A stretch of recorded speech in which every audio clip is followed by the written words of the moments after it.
কথাগুলো সেই বাবাজিকে বলি, বাবাজি আমাকে সেইগুলা মানে মানুষ যার যার একটা পাওয়া থাকে না, যে চাকরি পাওয়ার ইচ্ছা, ভালো একটা জব পাওয়ার ইচ্ছা, কাজ পাওয়ার ইচ্ছা, সবারই একটা থাকে। তো সেই জিনিসগুলো আমি মনের থেকে আমারও একটা ইচ্ছা ছিল, বললাম।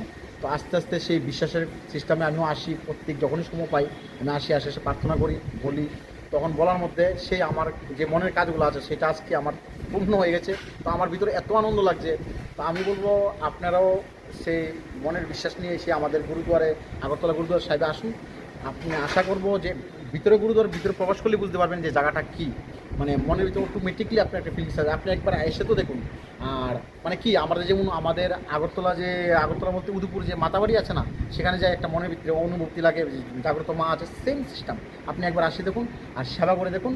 আর সেইটা আমি করলাম, করার পর এখানে আমার সেই উন্নতি অনেক আসলো। আর আমি এখনও করছি। তো আপনার কাছে সবার কাছে অনুরোধ থাকবো সেই আমাদের আগরতলা গুরুদুয়ার সাহেবকে একটু দর্শন করুন।